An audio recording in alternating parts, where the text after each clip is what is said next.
Welcome to my version of Schoenberg in Hollywood. This is before the Tod Machover's Schoenberg in Hollywood opera. I have to be a little bit careful because I remember looking at the name Schoenberg Why He Matters and found out that it really wasn't Schoenberg Why He Matters. So it's Schoenberg in Hollywood. And here I have something that's not exactly Hollywood, but there's a whole basketball team represented. And if you look at it really carefully, you'll see there's 4 people, and we added one more. And I'm not going to tell you where that is, but it's not in Hollywood, and sadly, it doesn't exist anymore. This was another Schoenberg in Hollywood, and this is Tod Machover, who recorded the Chamber Symphony and the Suite for String Orchestra and Theme and Variations, all things that he had written here. And this was kind of a very popular recording that did very well. And this is the book, Kenneth Marcus's Schoenberg in Hollywood, Modernism. But something really quite interesting is that my father actually lived in Hollywood. He lived on Canyon Cove. And you're looking at a picture that I think Wayne Schoaf took much later of the house that I'm not sure if it still exists there. But there's a very poignant letter that my father had written, or a note that he had written actually, which was turned out to be a will that will and testament, and I'll leave this on this particular slides. On the slides, you can read it if you want to, but it's kind of interesting. This is one of the very first things that he did when he was here. Here's some pictures, a few pictures of my father and Nuria and at Canyon Cove, and my mother and Nuria. And there's a picture of the 3 of them. All of this is in Hollywood. This is a picture where I sent this to Nuria, but this is at Canyon Cove in front of the house with my father and Nuria, and they're discussing things. At least I put that down, preliminary discussions for a book that she did many years later called the Arnold Schoenberg Lebensgeschichte. Here's the Hollywood Bowl, and I discovered some things about my father being at the Hollywood Bowl, and I kind of wondered, well, really, what are these things? He had to be there in 1937. There's one on June 11th at 4 p.m. and June 12th, around the same time of the year. And it turns out, if you look at it carefully, it was for commencement exercises. He wasn't conducting. There weren't works of his being performed, but it had to do with I think it had to do with would have had to do with UCLA graduation exercises. This is a group of people, a group of maestros, as it said in the Los Angeles Times. So I'll leave it up to you to identify who those 8 or what is it, something like 8 or 9 or 7 maestros are, and maybe none of them are maestros, but that's up to you. I gave you a hint because I gave you the first letters of their names. So if you're bored with the rest of this, you can spend some time trying to figure out who they are. Here's something from his address phone book, and there's a couple of things in here that I thought was striking. Again, Hollywood pops out.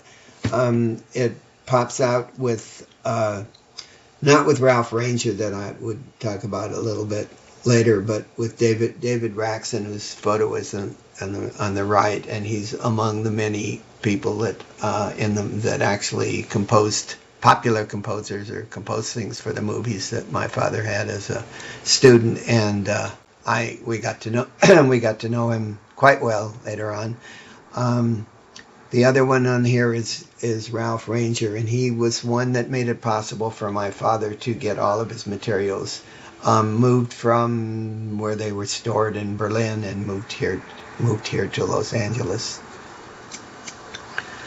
Ernst Krenek, I noticed, was also lived in Hollywood. I saw this in the list of cards, address cards that my father had, and I was surprised about that. He was a familiar visitor to our home at Rockingham. Very sadly, Albenberg died in in December, the end of December 24th in 1935. And I think most people know the story, the tragic story of his death and how he died at 50 years old. When my father read about this in the Los Angeles Times, and you can read this comment that made when he read about this in the Los Angeles Times, he drew the following picture. He wasn't painting at that time anymore. He still did a few sketches and drawings, but this is one that he did based on his feelings, his emotions about Berg dying you can see when he did it very shortly and sent that to, I think he would have sent that to Helena Berg. Interestingly, when I noticed a couple of checks here, from one of them to Hollywood Multigraphing Service, so you've got Hollywood, and the other one, which I thought was sort of interesting, was to Hollywood Rubber Stamp Company, and instead of writing Hollywood Rubber Stamp Company, somehow it was done with the Hollywood Rubber Stamp Company stamp. And I couldn't figure out how that happened, if he would have mailed it, if he would have had it, or he got it. Anyway, I thought that was interesting to see that it used a rubber stamp for a rubber stamp company.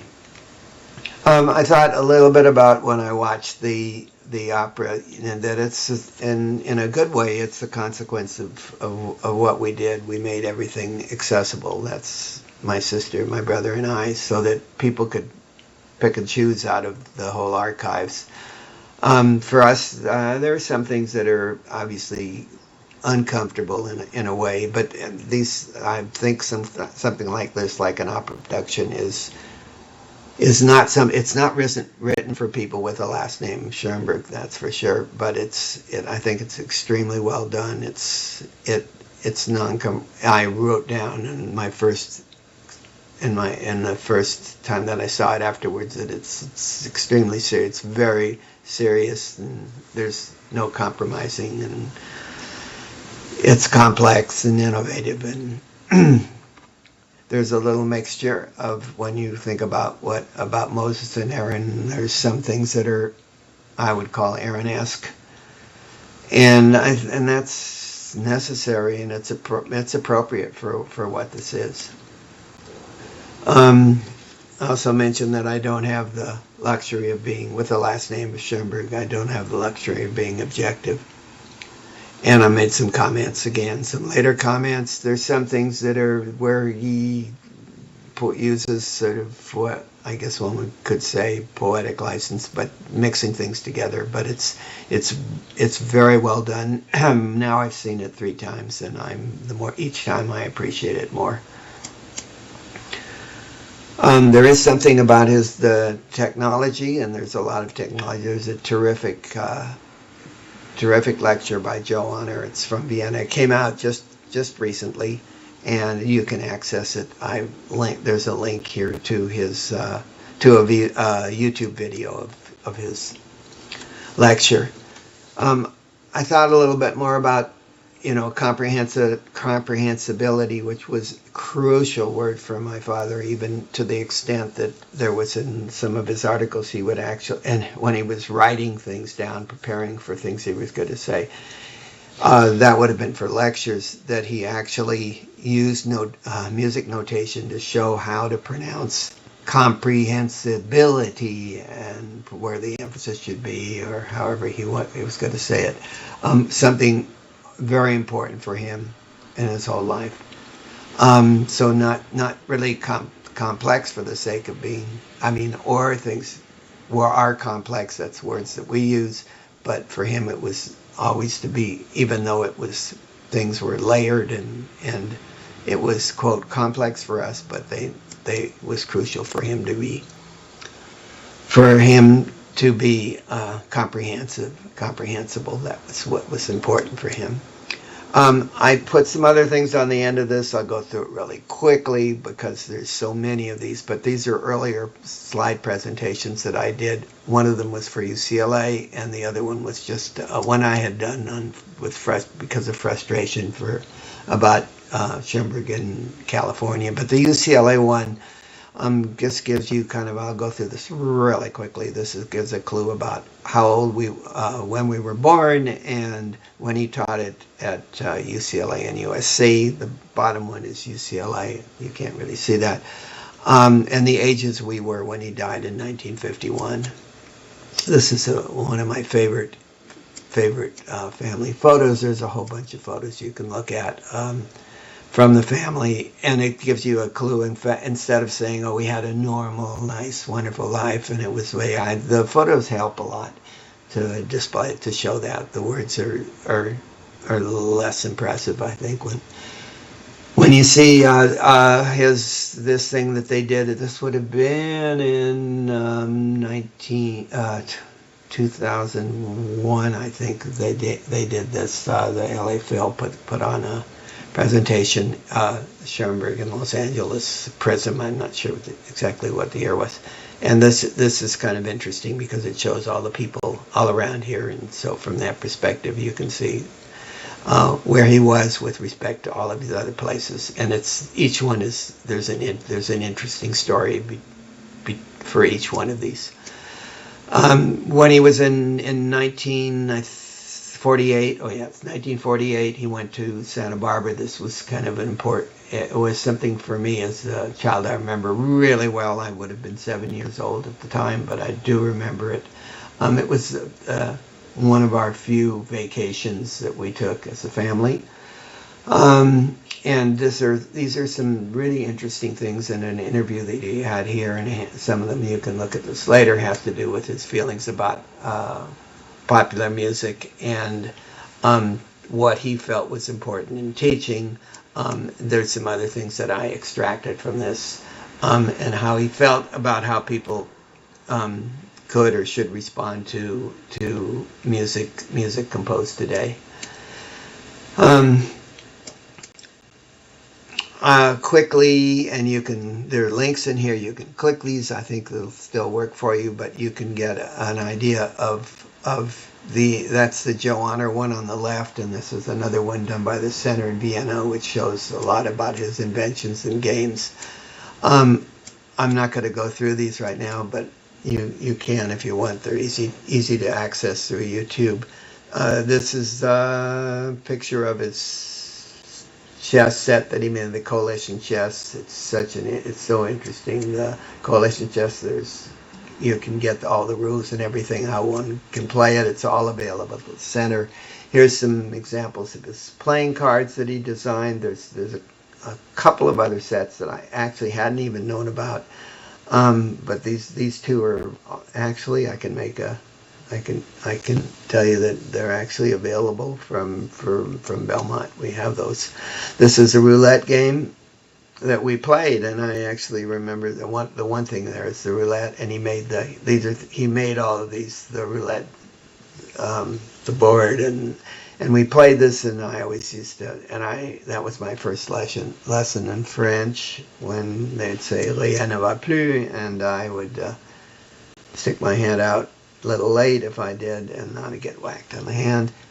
This is the commercial version of that number game that he made to play with. You would move a little easier the pieces on there. Here's the one that he made. Yep. If you combine those crayon pencils together with some butcher paper, which you used to get, then if you put those two things together, you get something like what you can see in the back of this picture, and on the side of the picture is I'm not going to answer that spam call, so there. Um, on the side of the picture is an easel where you see the notes of the things for his courses. This would have been at his home in Rockingham, and all these people have been identified. And in fact, those sheets for his lessons, which he prepared the day before, all those sheets have been preserved too, so one could actually recreate his lessons in some degree. Here's something I really love. This is a picture. It was in Life magazine, and that's Ronnie playing tennis, and Mother and Daddy watching him, and they took some terrific pictures of that. It was actually in the back of one of the Life magazines. He took it really seriously. My father, he could have been a great Little League parent. There's a comment that he makes here about one of the shots or something, and it says, called out, but I don't know, it protested or probably or something, wrong decision or something. So yeah, I don't know if it was a crucial point or not, but what's interesting in here is how each particular shot and part of each game is all written on it, so there can be, you can imagine nowadays you just take a video and go and show the video, but this was before there was no way to do that, so you could go through and you could analyze and say, whoops, you did this or you did that, and this kind of a shot was beneficial or not. So we move on to UCLA, and at UCLA, that's an interesting photograph, obviously taken to remind one of his painting of a self-portrait from the rear, I suppose. I love this. This is Leonard Stein's final examination in a course, and Leonard tells a story about how he made a separate exam for each student, which would be based on the whatever my father thought that student would be able to do. So if you were more competent, you would get a harder one, and if you were maybe less, or I don't know what polite word is to say, but you get a blank piece of paper and you can do whatever you want. So this shows one of the things that he did when he was teaching, but there were some other things I would describe how, and beyond that, he was I don't know if it's in here later, but how if your grade wasn't good enough, if you complained about the grade, he would raise it. So I would like a teacher like that. Here's an example of one of his paintings. It's interesting. When I've shown this to people, they just think of it as an abstract painting, just whatever it is, just nice colors and things. If I give them the title Hands, they have a better idea of what it is when you have the dark and the light hands. And it's actually now entitled Alliance. There's another painting from the Mahler's funeral. And there was someone that actually was there that later wrote about saying that this described exactly how they felt or what it was like at the interment of Mahler. When I show this, I don't tell them that. Then I tell them to listen to Opus 19, number 6, which was also written in response to Mahler's dying. The last thing is in this part is his method of composition with 12 tones, and I just make some comments about that, and they're obvious to me, but not to other people, but sort of important, and if one knows that, there'd be fewer misconceptions. There's a few more that I have. And so those 6 things make it, I think, a little easier for some to understand why and what he did. I have some samples of works in here that one can listen to, and then some comments that he made about, in this case, the string trio, but also there's a survivor to listen to. And then appended to this was Verklärte Nacht, and something about the Arnold Schoenberg Center in Vienna, and something about that where the websites get better and better, but I love showing the fact that there's research grants available for students where they provide them housing at the center. I have my own Explore Arnold Schoenberg website that I made, and it has, I would say, everything on there. It's really easy to access. It's just Belmont. You can get it from any of the other ones. There are links to it, or it's just look up Explore Arnold Schoenberg or .com or EAP Schoenberg.com or something. But you can access it almost anywhere, and it's worth finding, because it really does allow you to go to listen to any one of his works, look at all of his inventions, access to just about everything, the research library, etc. Biography. Last thing is in California, and this is just something where I did to get rid of the frustrations, listening and reading and listening to people saying nonsense, or at least from my perspective, nonsense about my father. Again, this is just one of these things that just shows where I was and where we were, and this is one that I comment a lot about things that he says, because he's not fond of Schoenberg, and he's written that, and he's made it clear. So if Leonard Stein were alive, he would be responding to these things, which he used to do. I don't really do much more than write about them for myself. I haven't really expressed them. This is probably the first time I made some of these things public.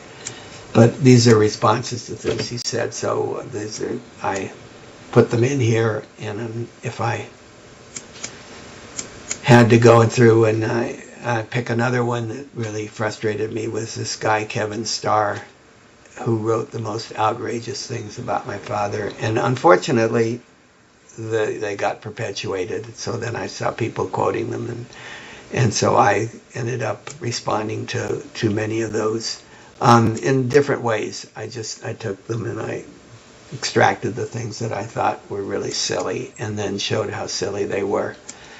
This is a favorite thing for people to do he was quote superstitious, or he had whatever you want to use the word, but some of the things that they say are just sort of ridiculous.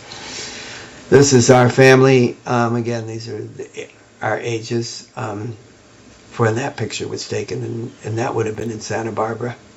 And again, responding to Kevin Starr. So most of these things are just frustrations. This is a trip we took to Santa Claus Lane. Great story here.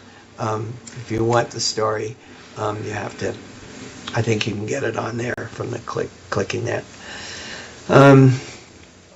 This is something that moved me to respond to it, because it was really interesting about his room, which is now replicated in Vienna, so you can actually see that. If you look at that little drawing in there, I remember that as a kid. That was the cartoon that was in the newspaper, and I remember seeing that, kind of being impressed that there was something about my father in a cartoon and newspaper. But if you read the stuff carefully, most of those things aren't true, so I should have learned that from an early age, that just because it's written doesn't mean it's true. In fact, here's an example of things that he made. If you don't know what that is, you can look at this version of it.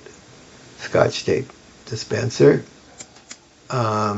You've seen those things before if you've gone through this. This is the games, and more of the games that just happen to be in this together, and those are some more of his chess sets and playing cards and the things at UCLA and nice family photos.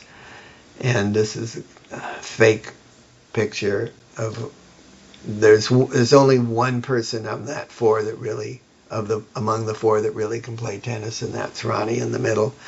The rest of us are just posing for the picture. Nuria was more concerned with what she was wearing, and she actually designed tennis clothes. And I don't know, I just ran around and hit the balls all over the place. So, and Daddy didn't, obviously my father didn't play anymore, but I don't know. Ronnie is the real tennis player. And that's that picture you've seen before, and you've seen that before, and that's the wrong decision. This is a birthday party at our home in 1939, it says. There's great stories about that. This was a birthday party for Nuria again in front of Rockingham, and you can see who's having the best time. I love that because my phrase is who's having the best time in that picture, and it's certainly our father. This is the Polish Quartet playing for another party at Rockingham. And this is that's my mother's sister Mitzi and her son Misha with us in front of Rockingham. Nuria over there. That's Misha. And that you've seen that picture at UCLA, and you've seen the thing, and you can get more information about it. And specifically, if you're interested, you can actually try and do it yourself. Here's the thing I mentioned earlier about how if you needed, if you complained about your grade, how it would work. It's so interesting because he responds first. The reason you got a C or D or whatever it is, and is because you didn't come to class, you didn't turn in the papers, you blah blah blah. And then the next day he changed and he said, you'll see this. There's another one in it. It's so cute because all you have to do is write in. Here it is. There's things that they wrote, and then the results are he changes the grades. He just makes them better. So first he says no, and then he says, well, he changes them. These are things again from Santa Barbara, so they're stuck in here, specific things that I again focused on because I think that they're so important. If you need more information, you can write to me, or you can go to the Schoenberg Center or wherever you want to go, or you can look on the internet. Or there's something new because Randy's doing this thing, the Arnold thing, and that's going to be the equivalent of ChatGPT, but yeah, you can get that from Randy, my nephew, which is going to actually be better. Another thing, Taruskin, another person that really didn't like Schoenberg, so I responded to that. If you're in Vienna, crucial notes, and here's some fun things. This is this amazing thing this guy did with the Weihnachtsmusik, worth listening to, I think. I'm not going to do it now, obviously, but I can do a little bit. Okay, but you can go through and see these things. This is also another Nocturno, and then this is amazing, Opus 16 for for choir, fob, and it's so well done. I mean, and normally, you would think, okay, let me just see if a little bit of you can hear it. You might not be able, it might be too quiet. I don't know. I can jump ahead a little bit and see if it just...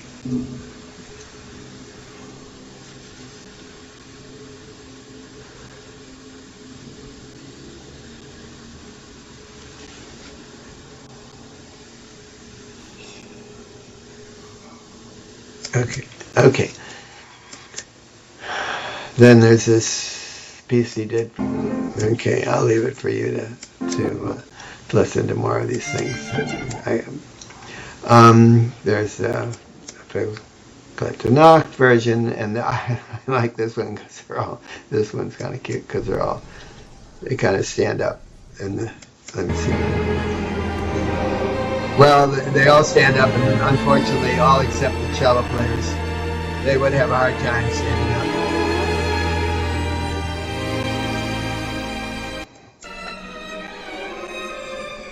up. Okay, so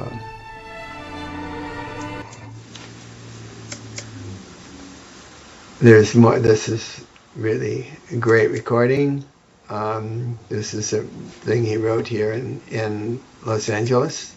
Or no, not Los Angeles, but he wrote this for, and I guess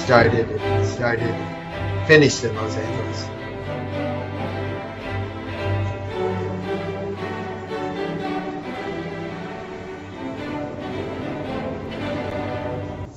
Okay, I'm going to stop that. Okay, and some of them, where their videos are not working anymore. Interview on his paintings. These are all links. This is So this is, if you get down to this,